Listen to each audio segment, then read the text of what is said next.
No Limit Texas Hold'em is the Cadillac of poker. You don't happen to have $8,000 on you? Oh, no, we don't use money in heaven. Comes in pretty handy down here, bub. Oh, You just won $1 million! You're making a run at it, aren't you?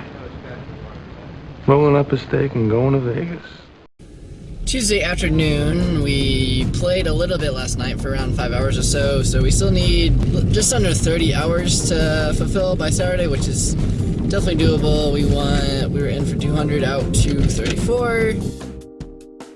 Thursday afternoon, and we're kind of close to the wire here to put in the 100 hours. I think we have like 28 to go or so, and we got 3 days to do it, so gotta get on it.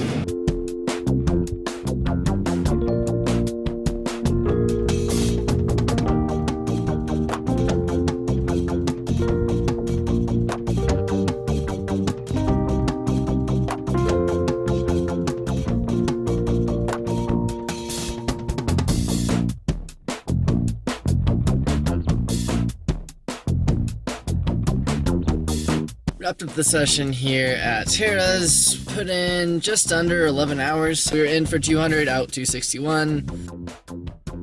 Friday, we got like 16 hours to go, and 2 days to do it in. Not gonna put in a 16-hour session, probably 8 to 10, something around there, and then knock out the rest tomorrow, and we'll be good to go.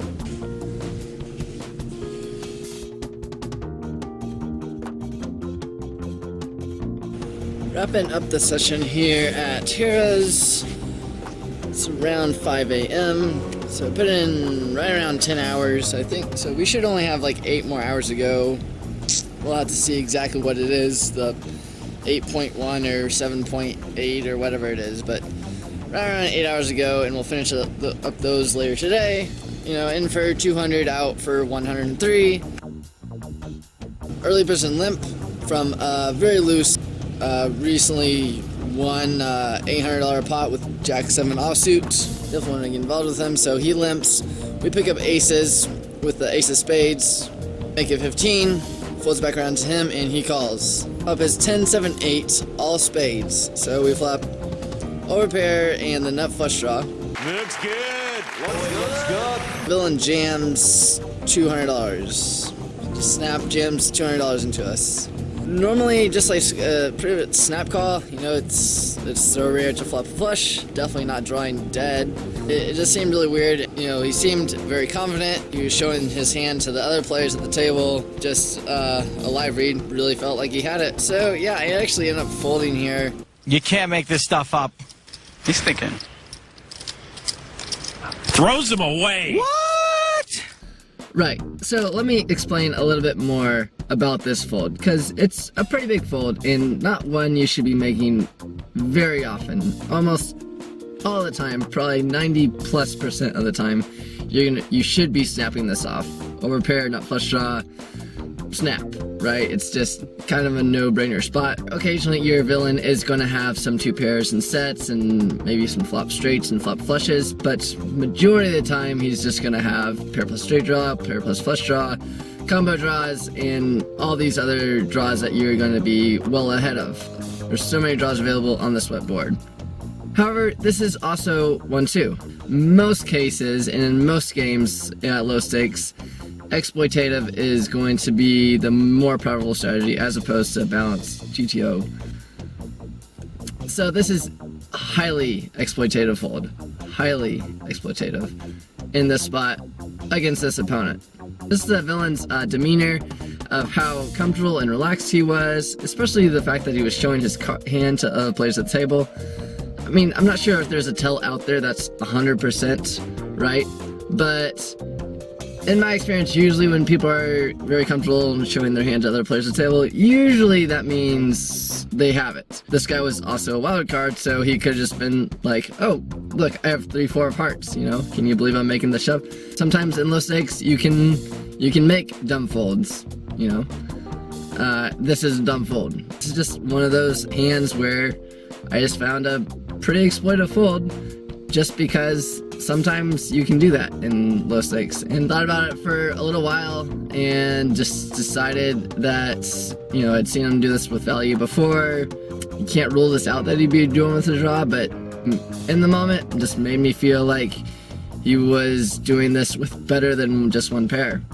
He does indeed show the 9 deuce of spades, so he did flip a flush with opening a straight flush draw to go along with it, so we were actually in pretty bad shape against that.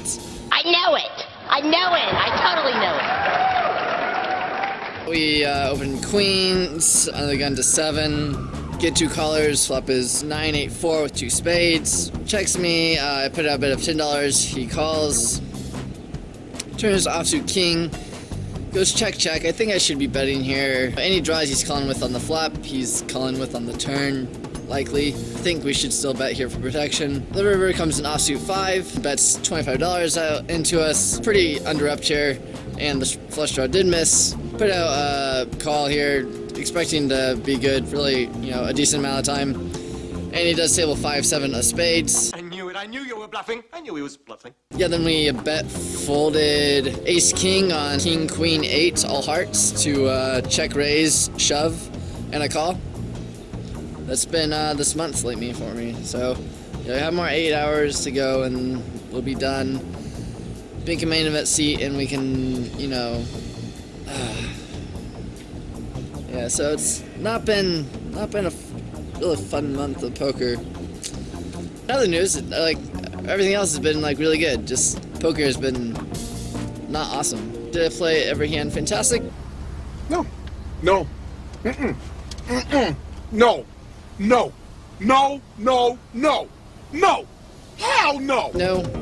Definitely found some hands that I made some mistakes on. Overall, I just ran pretty bad this month. I think I've lost like 8 of the 10 pots I've been all in for stacks on, and so when you lose 80% of those pots, your month likely is not going to be fantastic. In addition to just being self-limited to game selection, where you're playing for hours, you know. Definitely were way better games going on in Vegas than what I was playing in. You have a relatively limited sample size. It's really not that hard to run bad for, you know, 100x hours. It's not a crazy amount of sample size to have a downswing. You're just running below EV. Alright, well, we got a few hours of sleep and now we're ready to get back on the grind, finish out these last 8 hours, get in there, hopefully book a win for the end of the month. We got one more day, last day to do it, finish out these hours, ship the free roll, everything's gonna be golden. I'll be good, it's still gonna work out.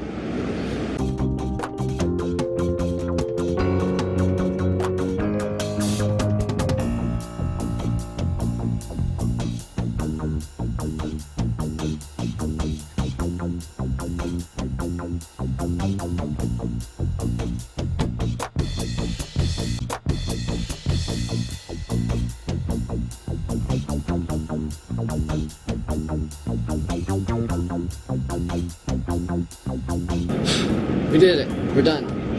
No more hours. 100.12 hours. That's it. We made it. We made the threshold. Did it go well? Did we win? Of course it didn't go well. How has everything been going? Of course we lost. Why the f would anything nice ever happen? In for 200, out for 40. I know, by the end of the session, I was not really proud of not topping up or, you know, being in the game for more. I don't even like buying in for 200 as it is, but to play with like $40, $50 is just something I just never do. It's not really profitable. Just looking to double up, and then if you do get a good, you know, a really good value hand, then you're likely leaving money on the table because you could have had more and you could have won a bigger pot. Middle position player opens to $10. We're on the button with pocket queens. 3-bet to $35. Falls back around to him and he makes the call. And he starts the hand fairly short. He only starts the hand at like $100 effective. We get an okay flop of 5-7-8 with 2 hearts. Takes it over to us. He only has about a pot-sized bet left. It's a fairly wet board. If he has a heart draw, he's not folding. If he has, you know, 10s, jacks, he's not folding. So I like to just go ahead and shove all in here for 65. He doesn't think too long and makes a call. The turn is an offsuit jack, and the river is a deuce, which never changed anything ever. And Our opponent tables pocket jacks. What is this, 2-out month? Like, golly. First negative month ever for me. When you're on a short roll, not the time to have a negative month, you know? Yeah, pretty tilting, but you know, what are you gonna do? That's, I mean, variance is real. Poker is not always fun. It's not all glamorous, and you know, don't just win $200 every day and you don't have to work for the next few days. It's not like that. You're going to learn the basic techniques of diving.